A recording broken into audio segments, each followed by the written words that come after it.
Hello viewers, welcome back to my channel Nisha education. और आज हम समझने वाले हैं कि जलियांवाला बाग हत्याकांड क्या था।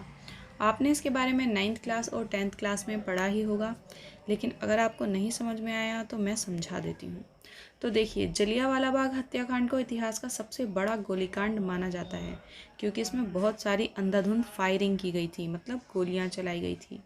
क्योंकि इसमें बेगुनाह लोगों पर अंधाधुंध गोलियां चलाई गई थी, और वो भी किन पर? बेगुनाह लोगों पर, जिनका कोई कसूर नहीं था।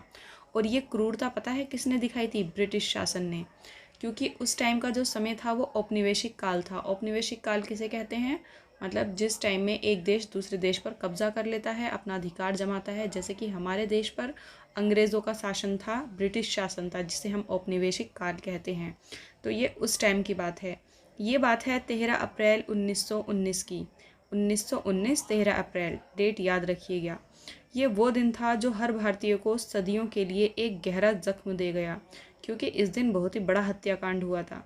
इस दिन से ये पता चल गया कि अंग्रेज़ों की जो सरकार है वो कितनी ज़्यादा दमनकारी है। दमनकारी मतलब वो अपना कितना ज़्यादा दबाव बनाती है और अपने फैसले किस तरीके से सभी पर थोपती है। और इसी वजह से भारतीय लोगों के दिल में भी आंदोलन और ज़्यादा भड़क गया, और भारतीयों को स्वतंत्रता के लिए प्रेरित किया इसी चीज़ ने। क्योंकि अब तक तो वो सब कुछ सह रहे थे, लेकिन जब ये वाला हत्याकांड हुआ तो लोगों के मन में एक आग सी भड़क गई कि अब तो इनसे छुटकारा लेना ही पड़ेगा, ये तो बहुत ही ज़्यादा ज़्यादती दिखा रहे हैं। तो ऐसा आखिर हुआ क्या था?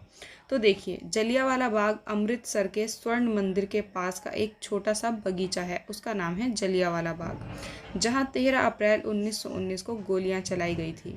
और उस दिन बैसाखी का त्योहार था। अब ये गोलियां चलाई क्यों गई थी? तो देखिए, उस समय जलियांवाला बाग में प्रदर्शनकारी रोलर एक्ट का विरोध कर रहे थे। और वैसे भी वो जगह जो थी वो इसलिए थी कि अगर कोई भी मीटिंग होती थी या कोई भी फैसला लिया जाता था तो सभी इंडियंस वहाँ पे जाके, सभी भारतीय वहाँ पे जाके मीटिंग में शामिल होते थे। तो ये बात अंग्रेज़ों को भी पता थी कि यहाँ पर ये अक्सर आके मीटिंग करते हैं। लेकिन जब ये बैसाखी पड़ते तो वो मीटिंग करने नहीं गए हुए थे, वो अपना बैसाखी का त्यौहार बनाने के लिए गए हुए थे। रविवार का दिन था, उस दिन बैसाखी का त्यौहार था। सभी सिख किसान और बाकी के भी किसान, औरतें और बच्चे, बूढ़े, सभी बैसाखी मनाने के लिए जलियांवाला बाग में गए हुए थे। और जलियांवाला बाग कहाँ पर था? अमृतसर में। वह एक साधारण सा बाग था और चारों तरफ से घिरा हुआ था, मतलब चारों तरफ उसके दीवारें या कुछ भी था, लेकिन चारों तरफ से वो घिरा हुआ था, मतलब जाने का रास्ता नहीं था। उसका सिर्फ एक साधारण सा रास्ता था, वो भी छोटा सा रास्ता। तो वहीं से लोग आते थे और वहीं से जाते थे। अब जनरल डायर को ये बात बहुत बुरी लग गई कि वहाँ पर लोग बैसाखी का त्यौहार मनाने आए हुए हैं, क्योंकि उस टाइम पे प्रदर्शनकारी रोलर एक्ट का भी विरोध कर रहे थे। तो जनरल डायर ने क्या किया, जो दरवाज़ा था ना, जो दरवाज़ा आने और जाने के लिए था, सिर्फ एक ही रास्ता था वहाँ पे आने जाने के लिए, उसी पर उन्होंने अपने 150 सिपाहियों को तैनात कर दिया। 150 सिपाही, और हर किसी के पास बंदूक थी और उसमें ढेर सारी गोलियां। डायर ने बिना किसी चेतावनी के, पहले चेतावनी दी जाती है ना कि आप यहाँ से चले जाइए, नहीं तो हम ऐसा कर देंगे, और उन्होंने ऐसा कुछ नहीं कहा। बिना किसी चेतावनी के 150 सैनिकों को गोलियां चलाने का आदेश दे दिया गया।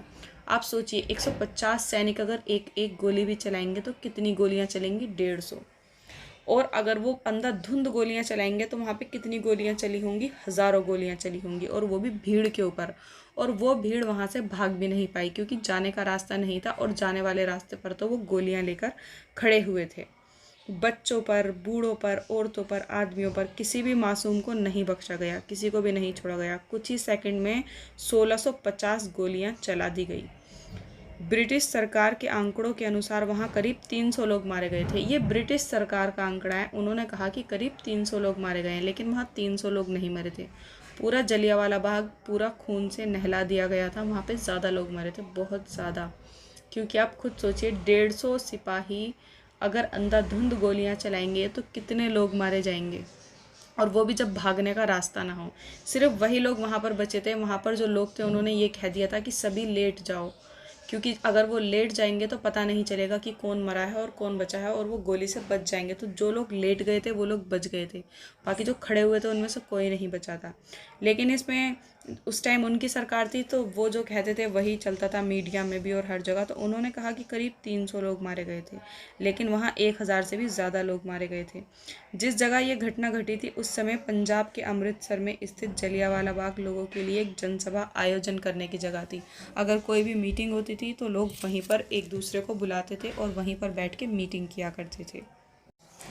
लेकिन अब जो ये जगह है ये एक खूबसूरत पर्यटक बाग बन चुका है। अब लोग बाग यहाँ पर घूमने के लिए आते हैं क्योंकि उसको जगह को खूबसूरत बना दिया गया है, बहुत अच्छा सा बाग बना दिया गया है। और वहाँ पे इतनी ज़्यादा अमानवीय और राक्षसी घटना घटी होगी। अगर आप अगर कभी आपको अमृतसर जाने का मौका मिले और आप अगर उसे जाकर देखें तो वो बाग ज़रूर देख के आना।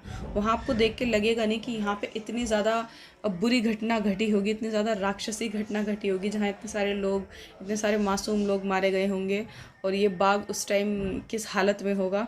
और वहाँ पर लोग वो पूरा बाग खून में लथपथ था उस टाइम। मैं इसे पढ़ा रही हूँ लेकिन अगर अपने माइंड में सोचो कि क्या हुआ होगा उस टाइम तो बहुत अजीब सा लगता है।